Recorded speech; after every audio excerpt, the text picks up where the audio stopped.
All right, we've got our buddy Syed Balkhi on today. If you don't know Syed, he is one of the few people on earth who has bootstrapped a company to a unicorn status, $1 billion company without ever taking outside money.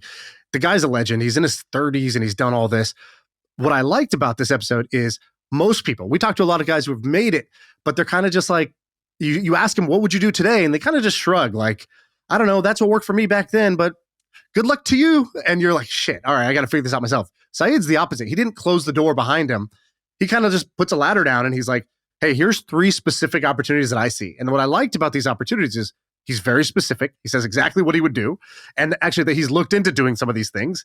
The second thing is that these are not like moonshot ideas. It's not like, oh, invent the next big AI thing. These are just ideas that will just work. Like if you do execute them well, they will work. And this is one of those episodes where I actually was like writing down what he was saying. I was like, oh, I should do that. I literally slacked Ben. I was like, at Ben, call me when you're free. Call me. I got to talk about some of these ideas. And by the way, at the end, we talk about money and we ask a little bit about what people's numbers are. You'll understand when we get to that part about what your number is. I want you guys to do me a favor. If you're listening on your podcast app, go to our YouTube page. Obviously, you have to subscribe because that's the gentleman's agreement. You subscribe when we create valuable content for you. All we ask is just for a subscribe. But tell us in the comments section what your number is. You'll understand when you get to that part. And also, you can view what other people's numbers are. So this will be like a little bit of a social experiment. I feel like I can rule the world. I know I could be what I want to. I put my all in it like no days off. On the road, let's travel. We have to do an intro, Shaan. Yeah. So Syed was on the podcast like 6 months ago. You were a hit. People loved you. Basically, the gist of the pod is you have this empire that you own that you've not raised money for. It mostly started as a WordPress blog called WP Beginner. And then you saw which WordPress plugins, among other types of businesses, were most popular. You bought them or invested in them. Now your empire is doing something like over 100 million. I think you were somewhat vague, but I think you said over 100 million in revenue, the whole thing. You own gas stations, I think. You own tons of real estate. So you're just you kind of have your hands in everything. The title last time, the catchy title, which I thought was really cool. Syed is one of the very few people on earth who is a bootstrapped billionaire, meaning, or has built $1 billion company, as a bootstrap. So not taking external money, and did it kind of slow and steady and in a really unique way where you really grew inside this WordPress ecosystem, and WordPress turned out to be really big. Andrew Wilkinson came on and called this strategy the Barnacle on the whale. So there's a whale, and it's a growing whale, and if you can be the right barnacle, you can actually just kind of grow with it, and you can ride that, you could surf that wave and actually build a large business yourself. And by the way, for the record, we have to protect Syed here. He never said billionaire, I think we said that. So that's us. He doesn't have to deny or confirm it. I tend not to focus on the valuation. The goal is to keep building cool things that our users are loving, and with the team that I enjoy working with, and have a good time. And if you want Syed's like backstory, from we were talking about like when you were a kid, what you were doing in your teens, to how you built this empire, like we did that episode. So this one, we're going to do something different, which was just, we were like, hey, come back on. You're like, well, I kind of told my story already, but we said, actually just come in and just hang out with us. Like we do a normal MFM where we're going to talk about 5 different things. It'd be great to have you here just to talk about those, whatever random things that come up along the way. So if you want the backstory, go there. If you want to hang out, come here. So Syed, you made this amazing document. You have another topic on here that I know that's just going to get, it's going to make Shaan just super horny because he's going to be able to promote his own thing. What do you have here about this? Let me get warmed up while you do this. Go ahead, I'll stretch. Yeah. Well, I see, there's a massive opportunity in productized services with the offshore market, especially in industries where the TAM is really, really high. I believe this is greatly underestimated. Everybody's trying to go build this massive, big idea business and spending years and years building software, which may or may not work. Or if you're good at sales and you have some sort of audience, taking this model and going to town works. As a matter of fact, I was evaluating a business earlier today that just came to my table that's doing productized services. What's an example? Yeah, give an example, because I don't think most people know productized service, offshore market. That's a lot of words. Sure. So look, we took an investment stake in a company called Seahawk Media. And they offer custom WordPress development, website maintenance, basically other webmaster-related services at affordable prices. And we can also do it white label. So this is like, if you're a small business and you can't afford to hire a full-time developer, you can go here, basically get a developer for hire kind of thing at very, very low rates because the team is based out of in India.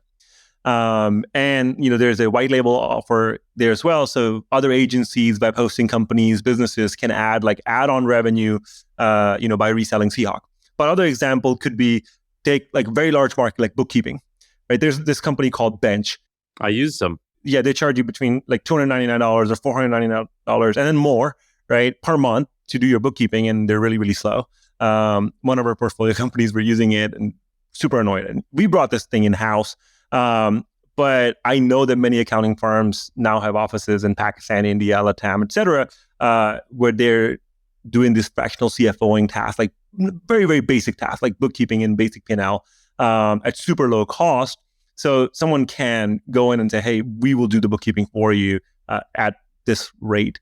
I know, of course, like Shepherd, right? This is one of the companies. Oh, you tell me can more go about and I think that there's a large opportunity here where you take a market where TAM is really high, especially a services market, and then you turn it into a productized service. You offshore the talent, and then you add like a reseller or a white label model. I think the one that I was looking at was bookkeeping, and I think the TAM there is so large. And the key is the reseller and white labeling model, which is what we learned from Seahawk Media. So let's talk about Seahawk, right? Because you have a tactical example here. So Seahawk is basically your outsourced WordPress development agency. And how much does it cost, roughly? Let's say it costs like $1,000 to build a website. I'm just making this up. And you're a web hosting company, and a bunch of your clients are coming to you and saying, hey, I want you to maintain my website. And you're like, well, we just do hosting. I don't want to build a services department. So they will go to Seahawk, partner with Seahawk and say, hey, can you manage these clients for me? And we do a ref split.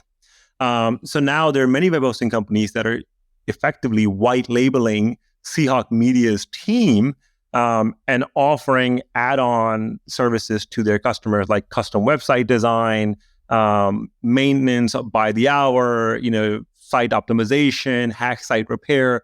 All sorts of these services have been productized and delivered without you ever building your own team. So in that same way, by the way, this is something that we're going to do on WP Beginner. I know the team is working on it and it's going to go live, is we will start offering professional websites. So anybody who comes to WP Beginner can get a website done and so on. But you can do the same exact thing in every space. So let's say bookkeeping. I can go to all the smaller CPA firms that don't have the economics to build on their own bookkeeping and just say, why don't you just white label my services? And this is like, now Joe's CPA bookkeeping. Right. You're getting all the clients. You charge whatever markup you want. You're paying me X. So on the back end, it still works the same way. So if you're like, for example, Shepherd can like, instead of doing a traditional affiliate model, you can do this white label model where other people are just becomes like your lead source. I have a question for both of you guys, Shaan with Shepherd and Syed. I'm sure you know a bit about this as well. When you guys are out, so I think, Shaan, you guys have people in Latin America. I think you also have people in Asia. Yeah. When you are going out, and I don't know how many people you guys have, but let's just say hundreds. When you're going out and you're like finding these people, how hard is it to find them? How hard is it to train them? And how hard is it to keep the quality high? It's the main thing, right? If you don't provide quality talent, or if you're not able to provide higher quality talent than somebody could just easily search for, then you don't really have a business. So for example, with Shepherd, they have 100 recruiters. Like I remember when I was doing the investment, I was like, hey, what's this like giant payroll thing? I thought there's like nobody here. Or like, what are these 100 people? Who are these 100 people? Where's your office? He's like, we have an office in the Philippines. We have an office in LATAM. And what's in that office is just recruiters who are constantly searching for talent and then basically testing them, filtering them, and trying to, because you're like, the whole game is people want to hire overseas. They want the cost savings. But what you don't want is the average person in the Philippines or the average developer in LATAM. You want the top 1%, the top 5%. And so who's going to do that filtering? And that is the whole service of what Shepherd does, is goes to find that. So in order to do that, is it hard? I don't know if I would say it's not like rocket science, but it did take somebody on the ground in the Philippines who started an office, has 100 recruiters there, and then they have a whole system and process how they intake talent.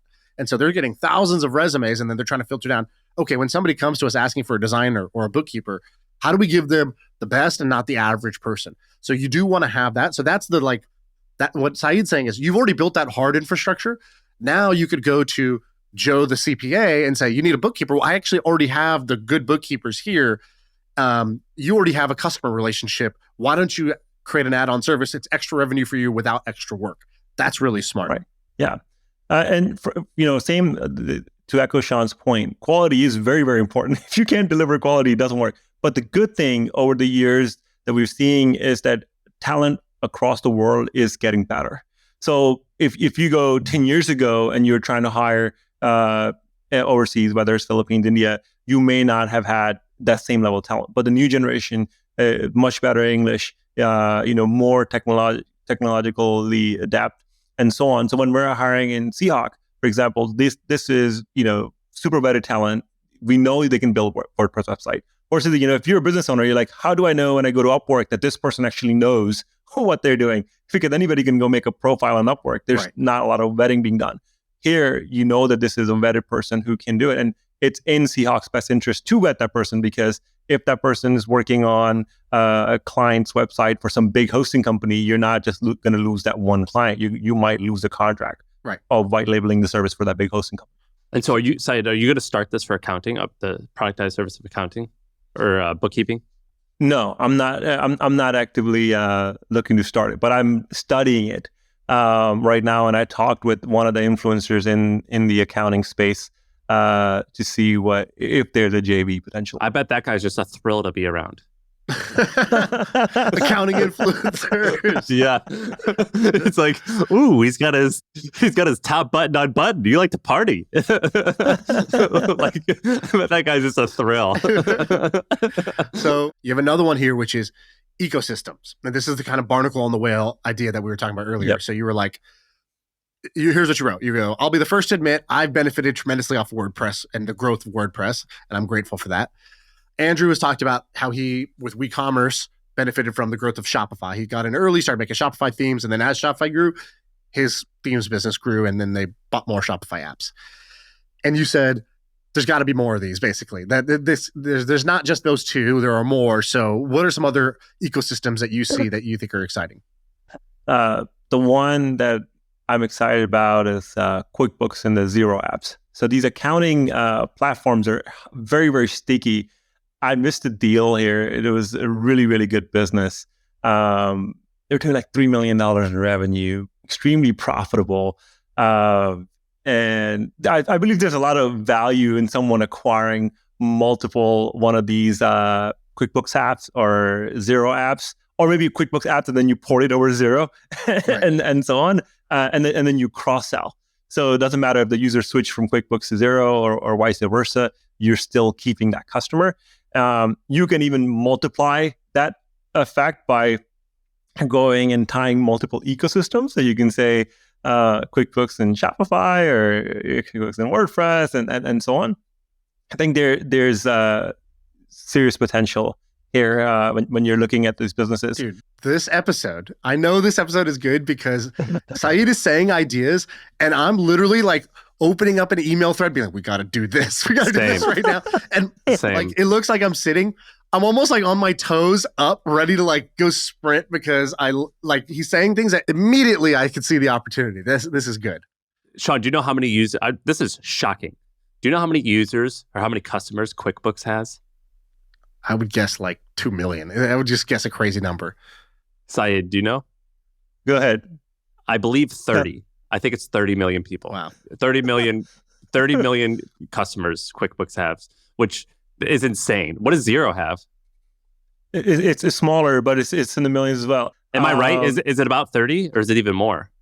My number could be old. I think you're spot on there. And what do you think's the play? Is it software plugins or is it agencies that manage service? I think the software play, the one that I was looking at was software play. And I've seen like other software plays in this, not like the one that I really wanted, I missed it. It's so stupid.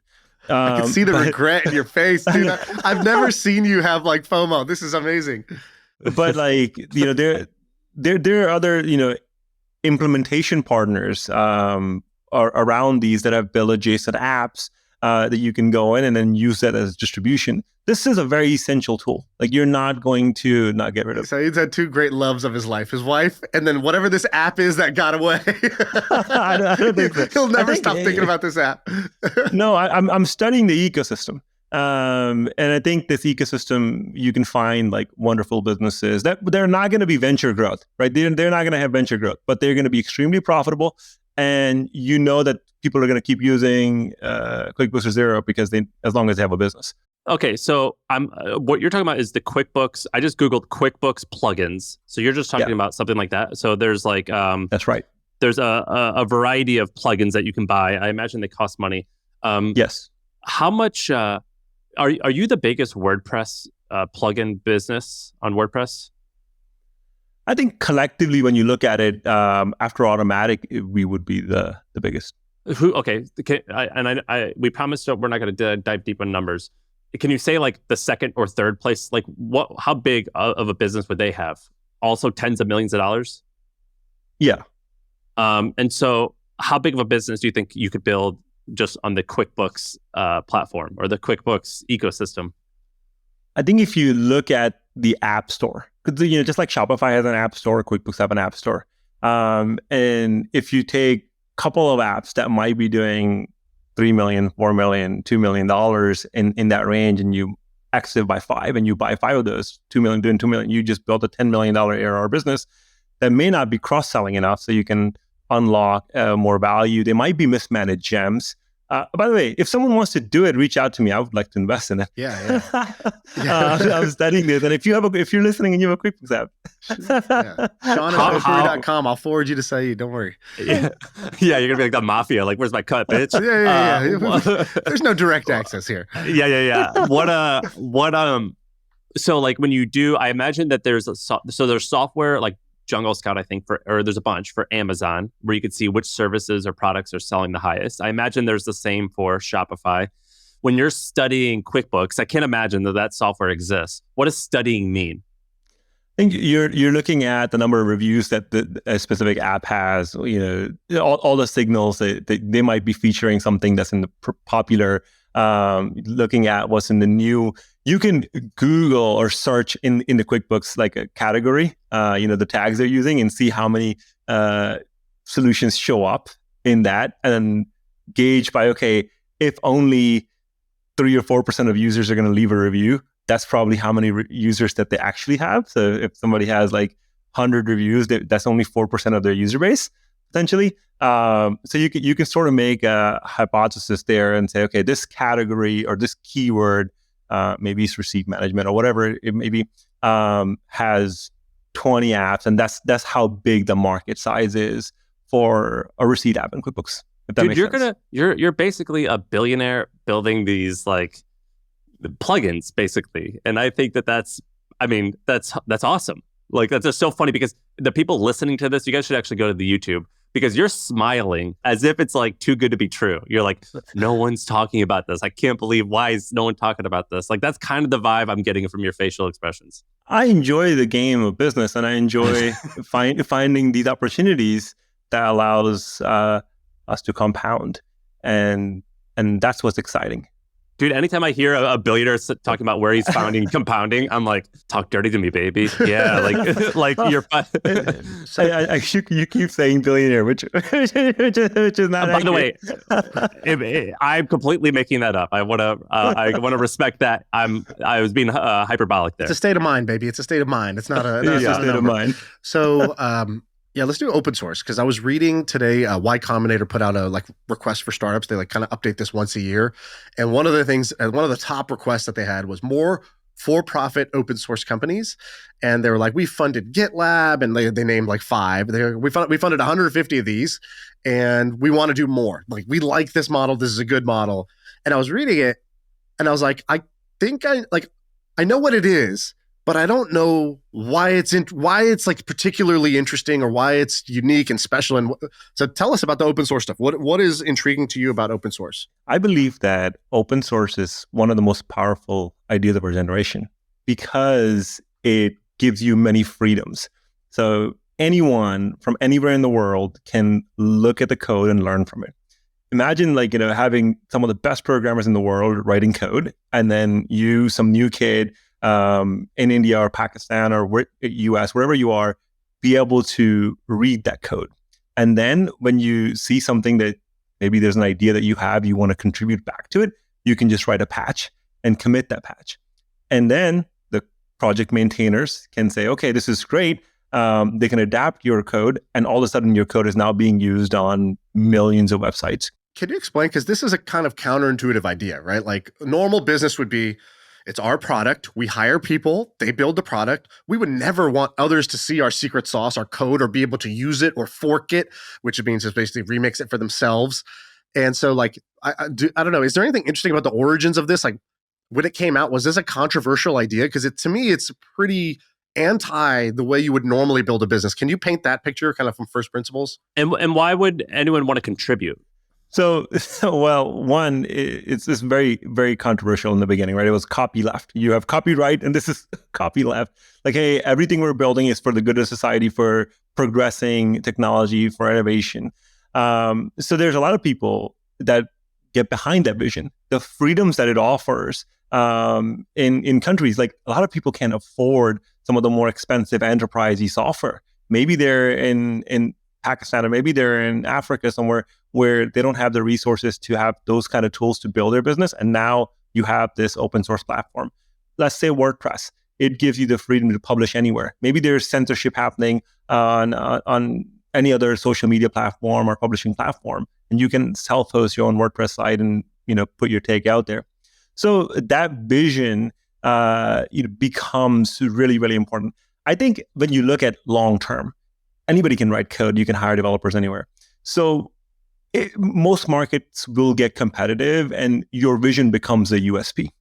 Okay, and that's what open source brings to the table, and it's going to disrupt basically every established market that exists. And there are startups that are coming out. I was looking at this guy. I talked to this guy named Joseph. He runs OSS Capital, and he's deep into the open source community. He's looking at various GitHub projects, and he has a pretty cool method, right? He sorts them by the number of stars. That means how many developers are really liking that code, and then he gets behind them. So one of the things that he invested in was AppFlowy, which is a Notion competitor, but open source and affordable. So now I can make my own Notion and use it. Maybe I can self-host it and significantly reduce costs in my business. Let's do some examples. So there's Windows, the operating system. Then you had Linux, the open source counterpart. And Linux is like 20 billion or something like that. It's like a big, very big, like kind of enterprise. And they make their money off just the services, right? Because the product is free. That's kind of the whole point of open source is you could just use it self-hosted for free. But if you want is that all that they do with Red Hat? Is it just services that generates so much revenue? Services, add-ons, premium versions of that. So like Nginx, for example, there's a free version of Nginx, and then there's the pro version of Nginx, which gives you a lot more features, et cetera, to save you time and convenience. Same thing in WordPress. The core of WordPress is free and does many, many things. And there's plugins, and many of the plugins are free, which gives you a lot of cool things. But then if you want more convenience, you pay for additional updates and support. So you have WordPress, which is the free, open source publisher. I don't even know what the closed source version of WordPress is. Maybe it's just social media. But then you have Android, open source, iOS, the Apple, operating system, closed source. So there's always this kind of dual winner. And so people have this strategy of just X but open source, like Slack but open source, Notion but open source. Is that generally a good I like blueprints when it comes to business. Right. Somebody told me about a blueprint. They were just Superhuman for X. The way Superhuman just took one piece of work software and was pay $20 a month, but I'm going to make it really slick and incredible UX and just way better design. And Linear was a good example of that. Linear was basically Superhuman for Jira, for the ticketing system, and it worked. It's a very successful company. Is a successful blueprint in your mind popular thing but open source? Does that work? Absolutely. I think you take something that has a large TAM, and then you make an open source version out of it that is cost effective, affordable, and now you grow with the community. Over long term, like I don't think anybody could build what WordPress did as a proprietary software. But the reason why WordPress was so successful was because all the other website building platforms, or all other hosting companies, I should say, that didn't want to have their own website builder, they started contributing to it. So GoDaddy, instead of building their own website builder, I mean, they have one, but they went in WordPress and started contributing to WordPress. And many other hosting companies did too. So Shopify, which is essentially a hosting company, same thing with Wix, at the core of it, they're hosting. They have their own proprietary platforms, versus WordPress is built by and built on top of by many, many, many other hosting companies. And the sheer number of contributors are a lot. And you see the same thing in Chrome as well and others. But can't you say that, okay, so WordPress powers how much? 35% of the internet? Probably a little more, like 40%. Okay, so 40%. Okay, so Shopify has today they're worth $100 billion. I don't know what WordPress is worth. I don't know what their revenue is because they're a privately held company. But for controlling 30 or 40% of the internet, you should be making many tens of billions of dollars a year in revenue. Do you think that WordPress has over $1 billion in revenue? I would think no. So I think when you think about WordPress is a community project. And there is a proprietary company that the founder of WordPress, Matt Mullenweg, started called Automatic. Automatic has good sized revenues. They're a private company, so I don't know what those revenues are. But it would be fair to say that it's not as high as Shopify. But when you look at the collective ecosystem of WordPress and all the companies that are in it, you take GoDaddy. How big is GoDaddy? You take many, many, many other hosting companies or WP Engine and so on, and you put collectively together, I would say that the market cap will be bigger. Yeah. So Automatic was valued at $3 billion and it was valued at $7 billion at some point in its private. These are, I don't know if this is rumors or confirmed, but it's like published in a bunch of different places. And so that's what the Automatic is kind of the company that like kind of, what would you call it? The steward of the open source program or the open source project? I'm not sure what you would call it. They're essentially the Red Hat. What Red Hat was for Linux, Automatic is that for WordPress, right? They have the same founders, yes. Yeah. And plus, Sam, you get all the developer street cred, bro. Like, I mean, Matt Mullenweg, that guy's right. He's a made man. He's untouchable. There's no doubt that it's awesome. I think actually, when I think of like internet heroes, I think Matt Mullenweg is up there. I actually used WordPress. So check this out. Let me explain the difference in business models. I used WordPress for the hustle. The hustle ended up being worth tens of millions of dollars. It reaches hundreds of millions of people. And we are small compared to many of the others on WordPress. So I know I had a friend that had a WordPress site that was doing 100 million monthly uniques. And so there's no doubt that it's the best. But check this out. I bought WordPress's software called WooCommerce. WooCommerce was $300 a year. I had a business on there that was doing $5 million a year in recurring revenue, and I paid them $300 every single year. If this were Shopify or something else, I would have been paying them, I believe, $50,000. I think, is it 10% or 5%? So I'd have been paying them $25 to $50 grand a year. And I was like, this is a fucking steal. I'm stealing from these guys. And I was like, I don't understand this business. I'm getting all of the value and they're getting virtually none. Well, I think the value is disproportionately favored in for the consumer. And that's what you want in a business, right? You want your users to have disproportional value coming from you. And I think like when you look at products, and this happens when you're studying long-term, when your product can't be 10x better in a specific space, it really becomes all about the brand and the value that you're delivering when customers aren't using your product like actively. So having that value being so disproportional makes your business far more stickier than your competitor who might be charging an arm and a leg. I have a bad idea for you, Syed. So where else have we seen this where, the customer is just getting an incredible deal? One idea that comes to mind is Costco. And Costco is basically like, hey, we'll sell you the goods at cost plus 10%. And that's just going to cover the kind of the carrying cost of putting these items on the shelf. So like if whatever that bag of rice actually costs, it's that plus 10%. That's always the price. And we're going to negotiate the shit out of these vendors, by the way, to get the lowest possible version of that price. And we're going to use our scale to do that. And all you got to do is pay us $120 a year.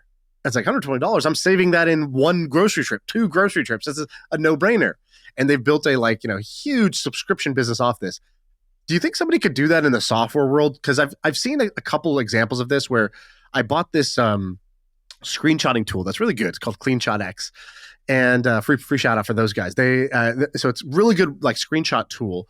But one of the ways you can buy it is off some service that it has all the random software tools put there on the shelf, like a Costco or like an Amazon for random software tools, and it's usually at a lower price than if you go buy direct than on the site. And I think it's if you have a membership to the overall thing, then you can just get these tools for free. I kind of wonder if somebody could do this with the open source community and just say, all right, pay us $1,000 a year, and then you're going to get, WooCommerce, you're going to get all these things at the lowest possible price. Or you're just going to go round up all of the software and say, hey, you're going to be selling at cost plus 10%, and we're going to have this, the subscription revenue for our members who want to shop there. Is that how bad? How bad on a scale of 1 to terrible? Where is that idea?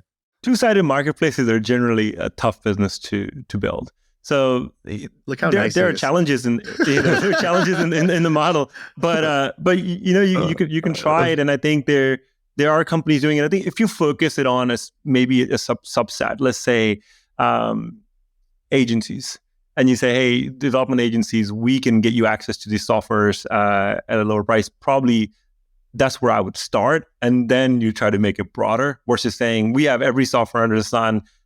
Because you have to do some back-end integration of SDKs. A lot of indie softwares don't have the ability to have reseller models, and versus hey, here's my thing, take the payment, give me money in the back end.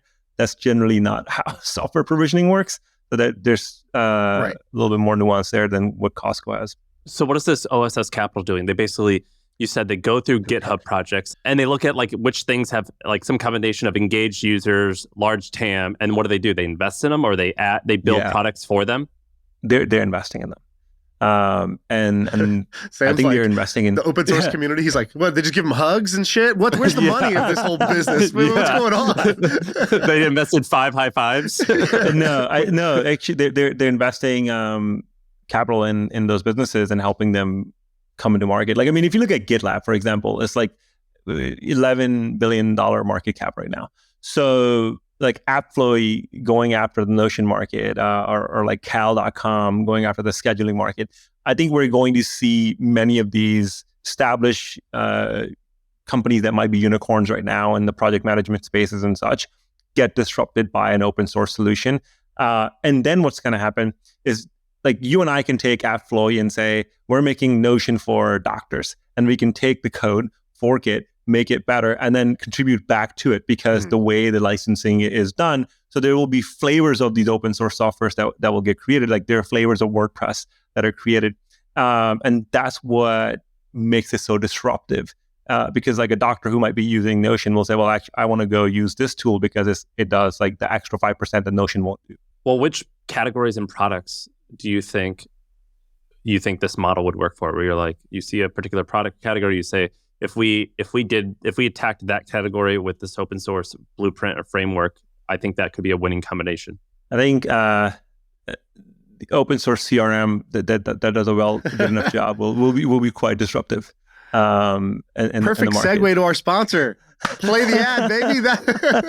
But I think you take any large TAM market in software, and you add open source component to it. Sam, do you know Stability AI? They're basically open AI, but open source. They're the ones who make Stable Diffusion, right? How big are they? They're multi-billion-dollar. But it's AI hype cycle. They're very big, right? But people actually use Stable Diffusion a lot, right? It's a big project.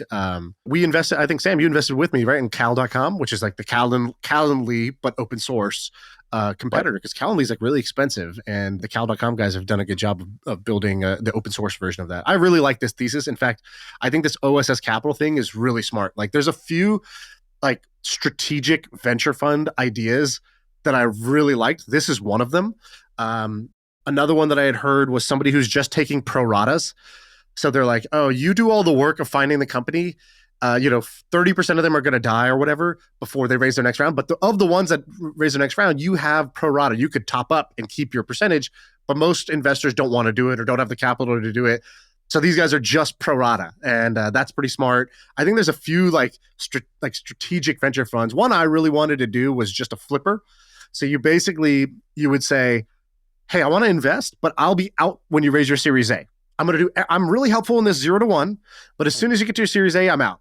Because a normal venture fund is like 7 to 10 years, and you're hoping for this like 1000x outcome. But the seed to Series A valuation lift is like 3x, and it's usually in 12 to 18 months. And so if you could just pick well of like what seed startups are most likely to get to a Series A, or you're just in an environment where a lot of companies are able to raise their next round, you can flip. And for the founder, it's great because you're like, cool, I could take this capital today, but it's actually non-dilutive. I'm like, they're going to be out by the next round, and those same shares go to the next investor. So it's actually less dilutive than normal capital. But wouldn't you be accused of like a pump and dump? But you're not pumping it though. Like when somebody buys a home and then sells it a year later, is that a pump and dump? Like, no. Well, no, because I would argue a home has like realized value, which is. But that's what happens from a seed startup when you invest, or pre-seed startup. 18 months later, they've now built a product, they have customers, they have some traction. Their story is so much better, right? Like they are a de-risked startup in some way if they're able to raise. Theoretically, but not always. Usually, you're right, but the risk goes a little bit lower. And you entered the riskiest stage at seed. The problem is it's just like a faux pas. Like startup investing is supposed to be this like true believers. I was in and I'm here for the long haul, and like you're going to change the world. Whereas when you sell at the Series A, you're like, oh, you might change the world, but probably not. All I know is you changed my bank account, by 3x if I sold this right. And so I think that's the problem. Is it's so like it's an anti-signal. Like nobody wants to see that your first investor wants out right away. It's such a bad signal. So you would have to first build your brand of this is what we do. It's not like for any company we do this. It doesn't mean anything about them. We do this with every company we invest in, and you'd have to frame it not as like a quick flip, because that sounds like self-serving. You'd have to phrase it as like non-dilutive. It's like, we're the early stage guys. We're really helpful early. We don't know anything after that. And like, we want you to not dilute yourself so much. So take our capital, because we're going to basically give you back those shares to sell to the next guy, rather than just losing more and more equity as you go. Yes, still very, very high risk. You have to be a very good picker and say, yes, this is going to go from C to A. But like I looked at my portfolio, so I looked at like 100 companies. I don't remember the exact numbers off the top of my head, but basically it was like out of 100 angel investments that I did, then I looked at what percentage of them raised the next round and what was the average multiple of the companies that raised the next round. You just multiply those together and you'll tell you like what's your expected value. And the math when I did it last time, which was basically that enough companies raised the next round at enough of a multiple where you would be getting a good return. I think it was like 30%. The math was basically that I would be making 30% on my money, which was fantastic and better than almost every venture fund out there. But I didn't actually do that strategy because I thought of it later, and also it's really hard to get around that perception problem. I thought of it when one of my pre-seed companies raised a Series A, and I was like, "This company's not going to work. I wish I could just sell right now." And bro, you're proving my point. You've just proven my point. What's the point? There's no point. No, that proves my point that you could. Well, you're not pumping. You are dumping, though. Yeah, you're dumping. Yeah, exactly. That's what you should call it. Your dumping scheme. Speaking of numbers, I tweeted this out this morning. I'm curious what you guys will guess. So I asked a question. I'll tell you. I guess I'll give you the background. So I heard this like coach, like a exec coach or whatever, and I was telling him, I was like, yeah, I'm trying to do. He's like, what are your goals for the year? So I was like, yeah, I'm trying to do this, this, and this. And one of the things I said, I was like, yeah, if I sell this business, I think I'll make. And I don't know what I said. I was like, I think I could make $20 million. And I was like, that'll be great, because then. Then I paused. I was like, I have no idea what will change. And I was like, cause no, it'll be cool. Cause then I can, then my life will be better because what will change? And I was like, wait, what am I doing? What, is there any benefit to incremental? And so I started thinking about this. I was like, I do want this. However, I do think it's a little silly that I can't point to maybe an area of life that I want to improve using the money. Money's a tool. I believe that, but I have no idea what I'm going to use this tool for. I'm just going to Home Depot trying to get a tool. And it's like, what do you need this drill for? And I'm like, I have no idea.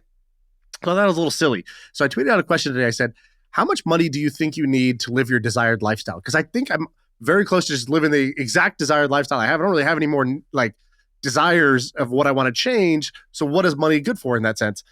And so I asked people, I said, 0 to 1 million, 1 to 10 million, 10 to 50, or more than 50 plus.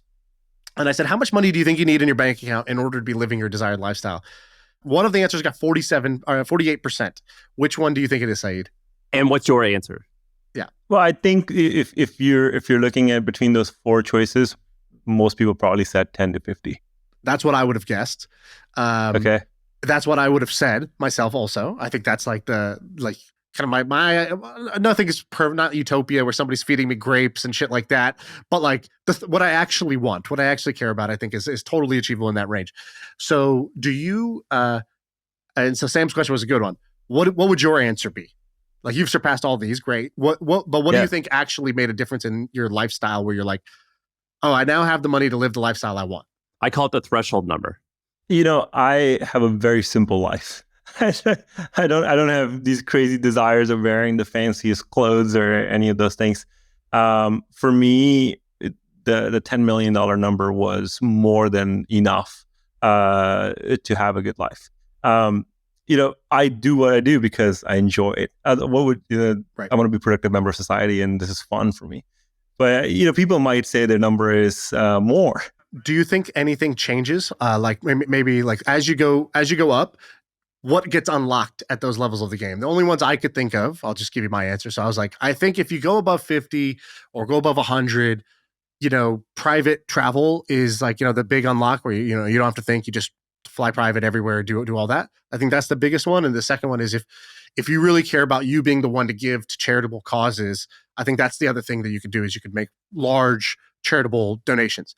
I don't really know what else gets unlocked past that, but you might have other ideas. Am I missing anything? What gets unlocked over 50? I think it's just the level of convenience that you get, whether it is through private travel, whether it is through private help at home, and so on, and then the level of that you can access just get elevated. Also, do you think there's a difference between 50 and 500? Like, is there like a number where you think the level of convenience is mostly quite similar? Like, is it more convenient to have a significantly larger plane than a smaller private plane? Yeah. I mean, it makes a difference on how far you're trying to go. The poor rich guy in his small plane just puttering out. He couldn't make it across the Atlantic. I mean, like, you can spend any amount of money that you want. If you have money, you can spend it. Like, do you really need it? I don't know. And that's based on each person. But even if you look at Taylor Swift, right? She took a private jet, but it was not hers. Like, she contracted a service to fly from Japan or wherever she was to Super Bowl because her own jet can't fly that far. Right. Now, does that mean that she can't afford a bigger jet? No, I'm pretty sure she can. But it just doesn't make financial sense for her to maybe have a Global 8000 or something like this. What was your number, Shaan? Mine was in the 10 to 50. I thought 10 to 50, like that is past that. There's very few things that are as appealing or just like big diminishing returns. But this is that my range perspective is too today. big. My perspective 10 years ago would have been 1 to 10. I would have been like, oh, 10, past 10, what does it matter? And now past 10, you're like, it kind of matters. And maybe that same thing happens again. I'm not sure. That's why I kind of like I say, I want to ask other people's opinions. Because again, I think it doesn't get talked about much, but clearly we're all acting on it. Everybody who's listening to this podcast, everybody on Twitter, you're all playing a money game, and you're spending a huge portion of your life earning money. And it is probably worth knowing where does money really improve the quality of your life, and what are those thresholds and what are the things you can unlock, and so you could decide for yourself if it's really worth devoting this much energy and this much time to accumulating more. I think 10 gives you a base. You've got your fortress of solitude. 10 is enough that you could tell most people to fuck off because you don't need much from anyone. I actually still think you can lose 10 if you make a handful of bad investments. What, Syed? You're going to look at me stupid because I... You can lose 100 if you make a handful of bad investments. There's no number you can't lose. That's true. And I think a threshold is 10. I think another threshold is 50. That's my current thinking. What do you think happens at 50? What's the difference? I think at 50 you can fly private safely. Like with that, like it's no big deal. You can fly private most every time you want. And that's the only difference? Well, you could have with $10 million liquid, I wouldn't buy a $5 million house. A certain number, your nanny speaks Spanish. At the next number, she speaks English and Spanish. At the next number, she speaks English, Spanish, and French, right? That's what else changes. But like, Shaan, where you live in one of the most expensive, like 50-mile radius parts of the world. Like a really sick house is probably $6 million, right? Yeah. You're not going to buy that if you're worth 10, but you would buy that if you're worth 30, probably, right?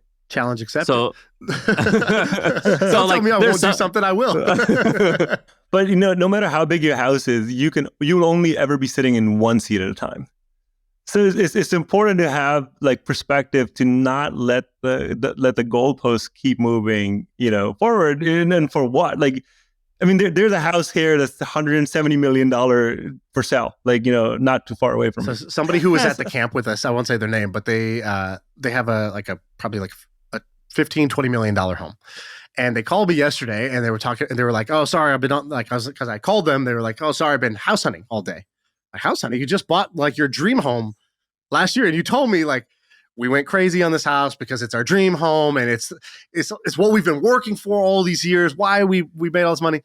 And then they were like, he's like, God, he's like, yeah, but he's like, our HVAC broke. And then he's like, that's $50,000 to fix that. He's like, the guy fixing our AC, he's got like engineering degrees. I pay $2,000 a month to our pool guy. Our pool guy's making $2,000 a month.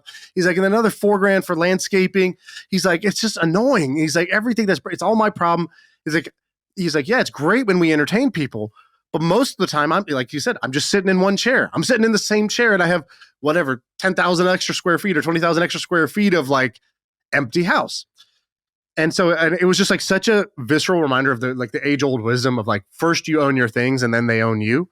And it was like he was just explaining all the ways that his thing now owned him, and he had this like reaction where he's like, I gotta change this because like this is not my dream. Actually, I thought this was my dream. It is not my dream actually, because I don't want to be owned by this, where now my monthly nut is so high I have to stress about about all these things, or when things break, it's such a colossal break, I feel so wasteful that I'm spending this much just fixing our whatever pool or whatever it is, when in reality that money could, like, I remember what that money could do for me. I used to live a whole year off that money, and now it's just going to one little thing. How many square feet was this place? I don't know. It's probably like 15,000 square feet or something like that. That's fucking insane. That is so insane, isn't it? 15,000 people? It's more than 10, less than 20, I think. Dude, that's like, you need, that's a commercial property, basically. You need like a property manager. That's insane. I think it's important. One of the things that a lot of people don't think about is the holding cost of anything that you're acquiring, whether it's a property or a business or what. Understanding the holding cost, the real holding cost, may help you not make certain decisions. There's other hidden costs too, right? Holding cost is one. Opportunity cost is another that people usually discount. There's a great tweet that was going viral. I don't know if you saw it yesterday, but the guy said, he goes, I think making between 150 and 250K is the worst. It's like, what? He's like, it's the worst because it's too much money to just say, fuck it, I'm just going to go do this thing I really want. So it's like too much money to walk away from, but it's not enough to ever like actually get escape velocity financially, because you're paying like a huge amount of taxes, and then you probably live in your lifestyle creeps up. And so, and I saw, like, I see this so often, which is that there's some range. I don't know what the numbers depend on where you live and what industry you're in, but something like $200,000 to $500,000 is like, that's the real golden handcuffs. And that's the real like danger zone. That doesn't sound like a danger zone. It's a hit, but it's a hidden danger usually. Because if you're making that much, you're probably very talented. However, it is so hard to walk away from that amount of money once you get to that and take a risk, maybe start a business or take another job that might give you all kinds of other things, but maybe have less certainty or less annual guaranteed pay. And I could see that tweet going viral because I think it resonated with so many people. The guy had like no followers, but the tweet had like 20,000 likes. I mean, it also depends on your personality. My uncle who moved to US 40 years ago, he's a teacher. And teachers in America don't make a lot of money, but he's still retired a millionaire. So I think it's all about how you invest that and compounding. I think that tweet is really fucking stupid. Why do you think that? I think that if you make $250,000 a year, you can live a very rich life. I think that you could have a beautiful, rich life. I think you can retire by a certain age. I think that is an out of touch tweet. I think that tweet is true if your goal is to make tens of millions of dollars or be your own boss at a young age. I think it's true for the people it's true for, right? Which is if you want to be an entrepreneur or you want to be financially free and not have to trade your time for a salary, right? No, you can be financially free on $250 a year when you're 60. And I don't know. I live in California. I'm using California as my frame of reference here. Then right? Where you live definitely changes things and what your burn is. But New York, California, like a lot of places, like stuff. I don't know, like what's the amount of money you need, even if you're living in Texas? Like, what do you think is the real amount of money? You make $250 a year, and then you have taxes, so you're taking home, I don't know what the math is, but like something like 175 or 180, something like that, and then you pay for life, and you might be stashing away $100K a year. How many years do you have to stash away $100K in order to like be financially free? It takes a decade plus. Yeah, a decade. At least, right? Well, and even to get to 250, that takes you usually 7 to 10 years to get to making that much, right? 7 years to get to that salary threshold too, right? So now you're 17 to 20 years in. That's a lot. That's a long time. Syed, what are you going to say? You don't like what Shaan's saying right now. I can tell. I think there's something about the guaranteed payment, and it really depends on your personality. Like the folks that are going to become an entrepreneur, they don't need to walk away from 250. A lot of times, like, I mean, when I started, I had nothing, no salary, right? So a lot of folks start out and they don't have a salary and they just kind of go and pursue it. If that's what you want to do, you go do it. You have to have conviction. And I think that's key to the success anyways. Especially as an entrepreneur. I'll clarify one thing. I'm not giving advice to other people for what they should do or what the average person should do. I'm saying from my perspective of what I would want in my life, which is the only thing I can really speak on, is the things that I know about myself. Right. And I know that most of the people who listen to this podcast are going to be people who are like-minded. Otherwise, how did you get to episode 500 if you weren't into entrepreneurship or you weren't like-minded in some way with our ethos? And for people in our world, I think then it's a valuable message, right? Like, I think there's a lot. I have a lot of friends personally who are in this situation. I know what they actually want out of life. I know where they live and the lifestyle they desire. And for them, that is a very dangerous thing. Of course, if I'm just speaking generically, that advice totally doesn't apply. It's totally out of touch, and it's a total overkill. I get that. I think that's fair. I wanted to give you an alley-oop. It's like I shot myself in the foot, and then I put a Band-Aid on it at the very end. So it's all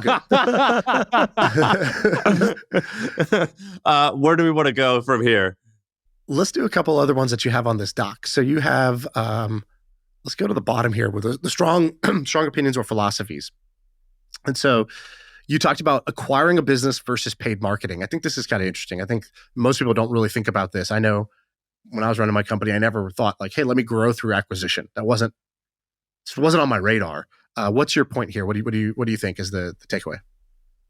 I think when you think about growing a subscription business, there's only 3 ways to grow it. You get new customers, you expand existing customers, you reduce churn. And in the new customer bucket, most of the people are always looking at PPC, and especially at a certain scale, you might be spending a lot of money in PPC. Pay-per-click, exactly. Pay-per-click advertising. And your CAC might be high, especially in a very, very competitive market. In that sense, it makes sense to just go pay revenue multiplier to buy a business that has the customers that you're targeting anyways, and then cross-sell.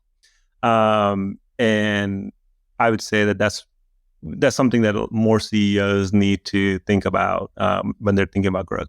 You know who knows about this? Your boy. I sold the hustle to HubSpot because I actually didn't know about this. They knew about it, and they made the right. I know about it in that I know a guy. I know a guy.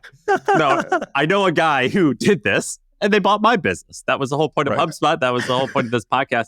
Now, I don't have too much information. I haven't been part of it forever, but I think it's working. So are you talking about buying other like products or like content sites? Anything and everything. I was looking at this publicly traded company, and where I was looking to potentially establish a sizable stake. And their revenues were growing steadily, but not exponentially because they couldn't compete with the larger competitors. But the reseller side of their business was great. One of their resellers were actually making more money than this company was. What's a reseller? Like, can you give an example that isn't related to this company? Sure. So like I could, for example, resell HubSpot or any other, hosting. I can be a hosting reseller. I can make my own hosting company selling Amazon. I can be Amazon reseller and so on. And so for this business, they basically just acquired one of their resellers and boosted their revenue. So it's just like the same customer that they had and bringing it in.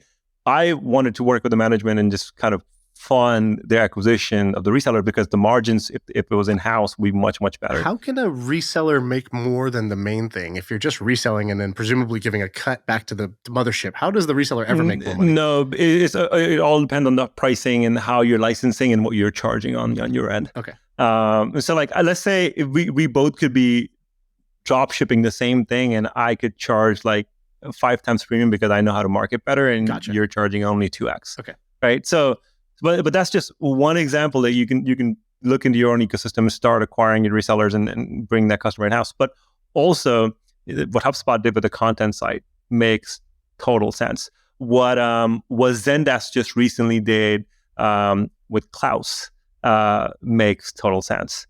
And so on. So I think that when you're looking at, acquisition and growth, like, I'm talking about acquisition from like new customer acquisition, think about M&A as a viable option, especially when your PPC budget is high.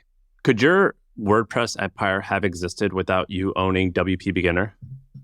So WP Beginner, for the listeners, by the way, it's like a blog. If you Google how to set up an email service on WordPress, WP Beginner, which Syed owns, always shows up number one. So would your empire have existed without WP Beginner? Well, no, the answer is no, but for many reasons, no. I think you can't build solutions to solve problems that you don't fully understand. And for me to be able to build the best solution in the market, I had to communicate with the audience. I had to understand their pain points. And that, I believe, was our biggest advantage. Of course, the marketing and having the audience is very important too. Very, very important.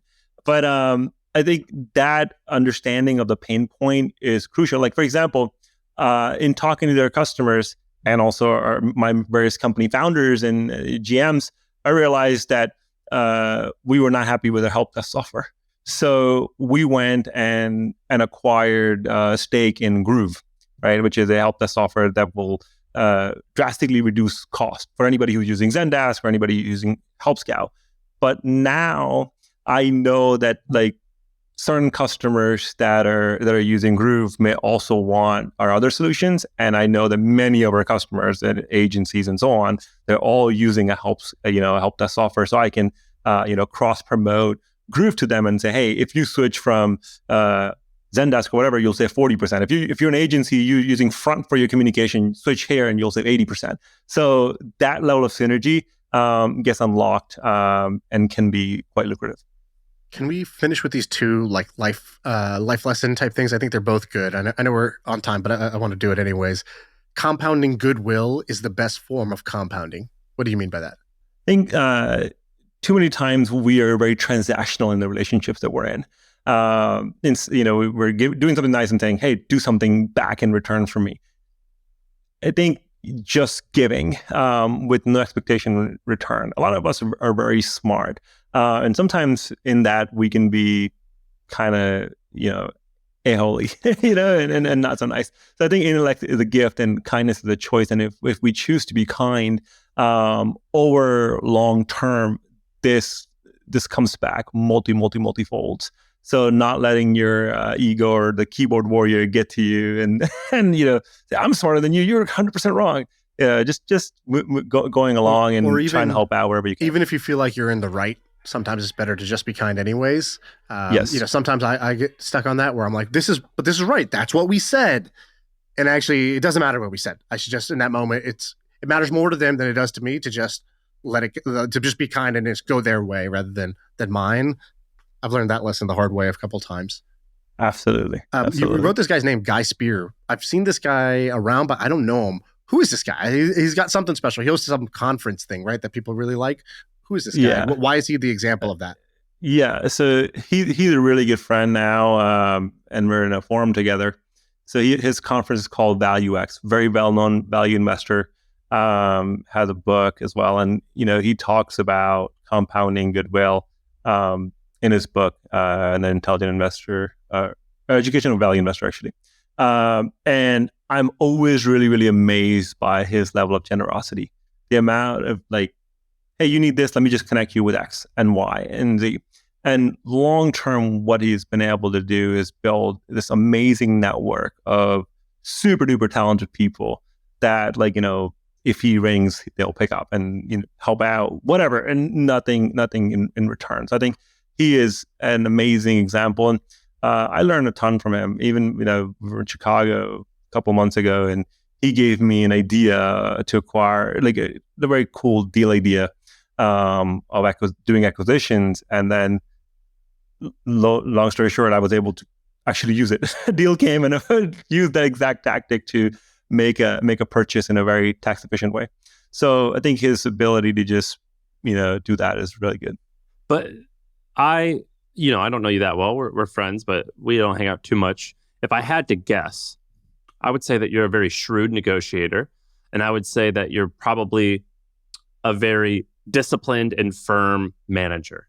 I think you're probably quite nice, but I think that you're a very disciplined person, which sometimes people would say, well, you're just being an asshole or something like that. If you have enough employees, some of them are going to think that about you.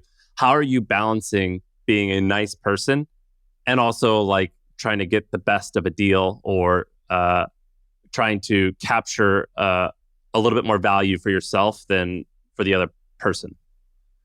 I think not all juice has to be squeezed if you think about value on a very long-term way. So part of the discipline is to say, okay, well, we don't have to squeeze all the juice today. That's the whole point about compounding goodwill. If I acquire something from a founder and let go of a few percentages, because that helps me have a great long-term relationship with this person, that's a worthwhile decision, rather than saying, you know what, you're down and I'm gonna kind of crush you. And that's not good for reputation long term. But do you go into a negotiation saying, here's my threshold of I can no longer do or I won't do it at this number, but I will do it anything below this, and then you go with a number and you leave room for that negotiation or for that threshold, and then you just don't ever cross that particular number?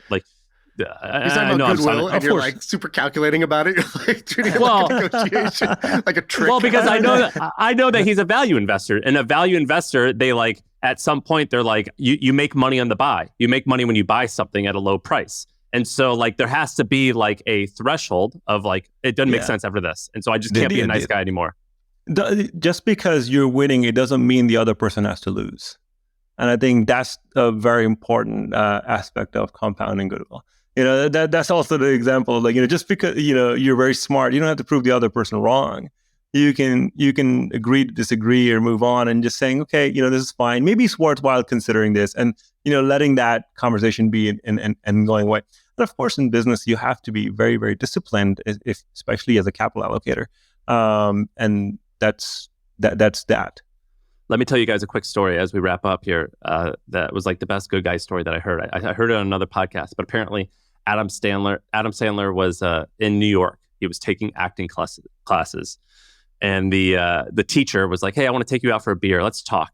So the teacher takes him out, and he goes, "Look, Adam, you don't have what it takes, and I just want you to quit doing it now because I don't want you to waste 2 decades, and it's just not going to go your way. I want to show you love and respect by telling you now." Obviously, 10 years pass. Adam Sandler's still doing this. He's an epic star. He's at the top of his game. He's at a bar in New York. He's with his friends. He's with his buddies. He sees that professor, that teacher out. And I imagine in his head, he's thinking well, should I go rub it in this guy's face and be like, told you, I win. He walks over to the guy and he brings his buddies with him. And Adam looks at his buddies. He goes, "Hey, I want you guys to meet Professor blankety blank.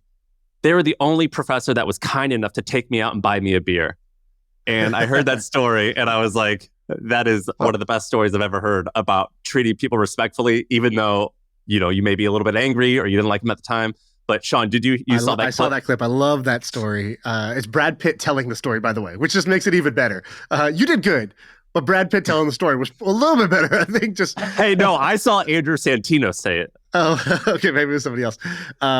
I think Sam did an excellent job. Yeah. You're my Brad Pitt, Sam. both hot guys from Missouri. I'll take it. Syed, thank you very much. That's the pod. Thank you. I feel like I can rule the world. I know I could be what I want to. I put my all in it like no days off. On the road, let's travel, never looking back.